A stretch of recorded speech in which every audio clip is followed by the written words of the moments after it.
Hello, I'm Visit Gulu. This is part 4 of the It Could Be series. In the previous episodes, we explored how our minds are conditioned, the subconscious patterns that shape us, and the fundamental elements that influence our thought processes. Now, in this episode, we will dive into the motivation trap, the myths of positive affirmations, and why realistic thinking is the healthiest approach. Do we really need motivation to succeed, or is a sense of duty more important? Should our emotions control us, or should we be the ones in control? We will answer all these questions together in this episode. If you're following this series and haven't watched the previous parts yet, make sure to check them out on the channel. And if you want to see more content like this, don't forget to subscribe and turn on notifications so you never miss a new video. Now, let's get started. The insidious trap of positive affirmations in front of suggestion. The industry knows that it cannot completely eradicate everything.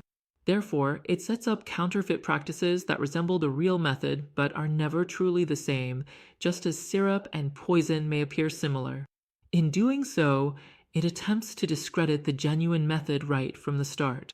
If the industry is to offer a solution, it wants that solution to come solely through medication. For this reason, it has long erased suggestions, exercises, and similar approaches from clinical assistance processes. There are studies showing that Melissa tea has effects comparable to antidepressants. Have you ever heard of a specialist prescribing Melissa tea even once? Every repeated phrase is, of course, a suggestion, but not every suggestion is a correct one. Affirmations that are detached from reality are rejected by our subconscious at the very entrance. Just take a look at these affirmations. I do my job in the best way possible. My social skills are very high. Happiness is with me and brings me peace. I inspire others. I choose who I want to be. I am brave enough to overcome difficulties. I love my energy and spread it to my surroundings. If you pay attention, it becomes clear that almost all of these affirmations are far from realistic for most people. How can the statement, I do my job in the best way possible, be true for everyone? What benefit does saying these words bring? So, what is the point of trying to instill suggestions in the brain under the name of affirmations when the brain will reject them at the very entrance? The brain is not a foolish organ that believes everything it hears. Telling our brain, I am 2 meters tall and I believe it, does not make it accept this belief. Likewise, someone who does not have strong social skills saying, my social skills are very high, will have no effect whatsoever. If someone's subconscious associates the word inspiration with their neighbor Mr. Alami, repeating, I inspire others, will do nothing but make the brain laugh at us internally.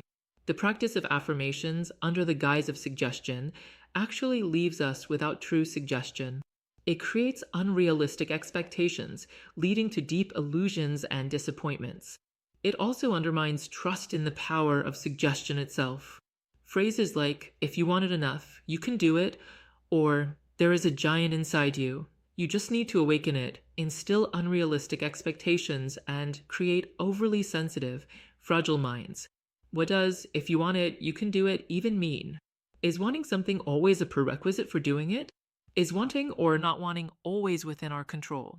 Can desire even be a valid measure? Can something not be done simply because it needs to be done, even if we don't want to do it?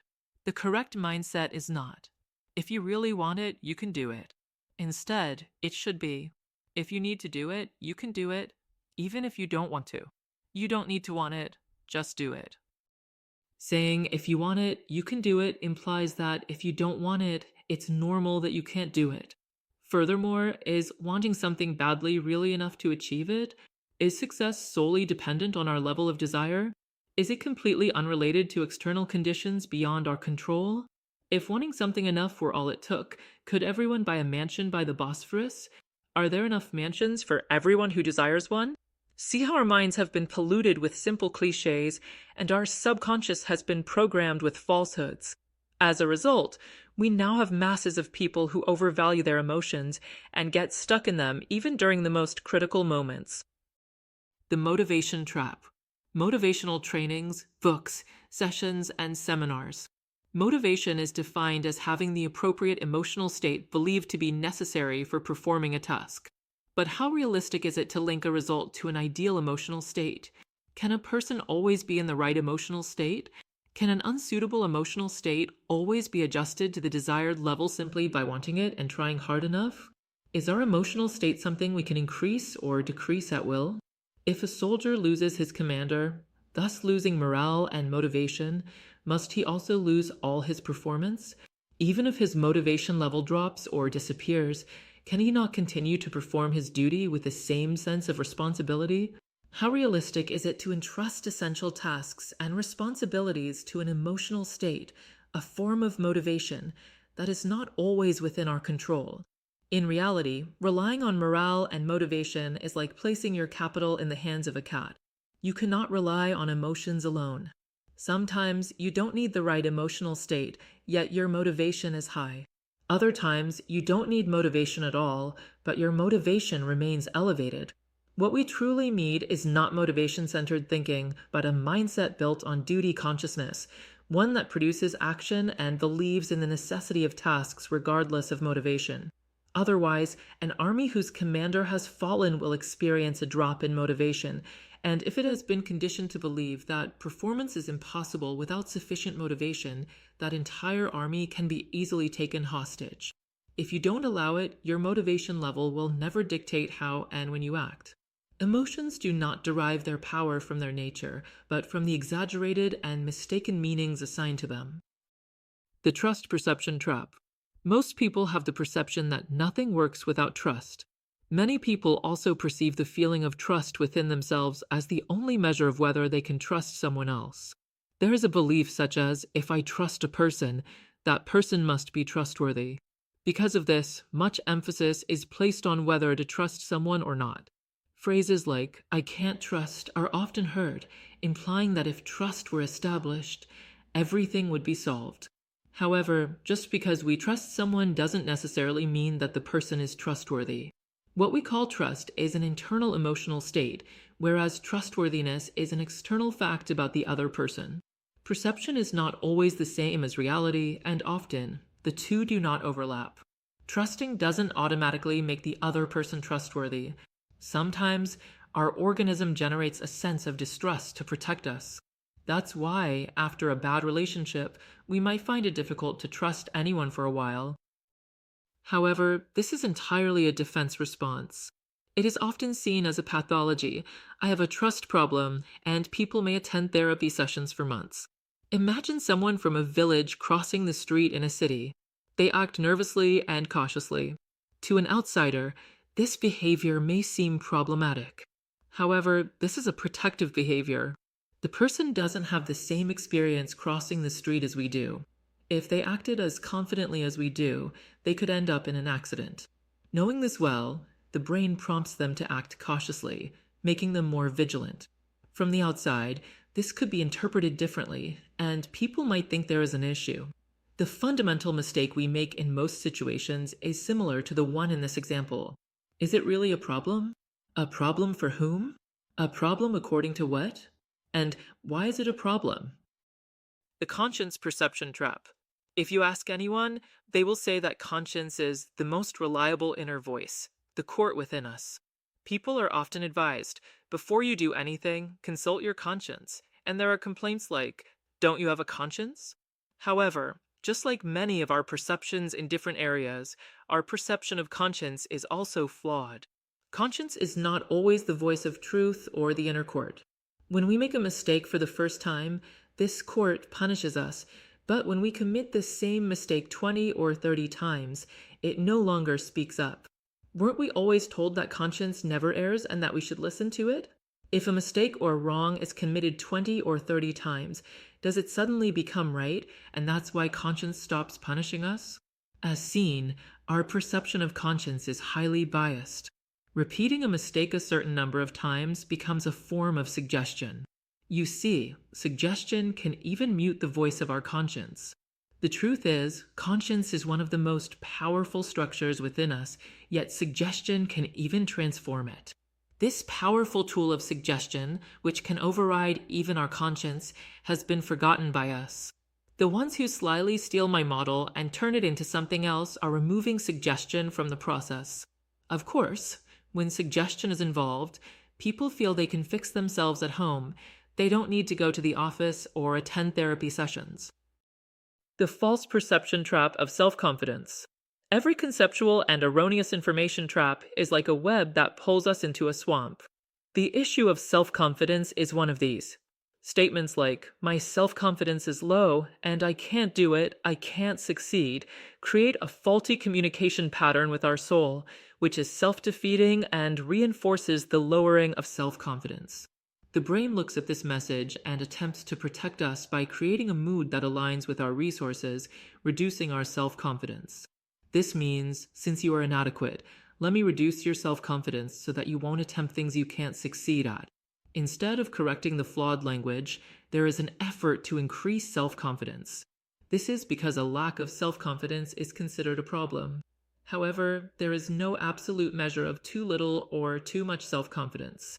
Everyone's self-confidence increases or decreases depending on the context and environment.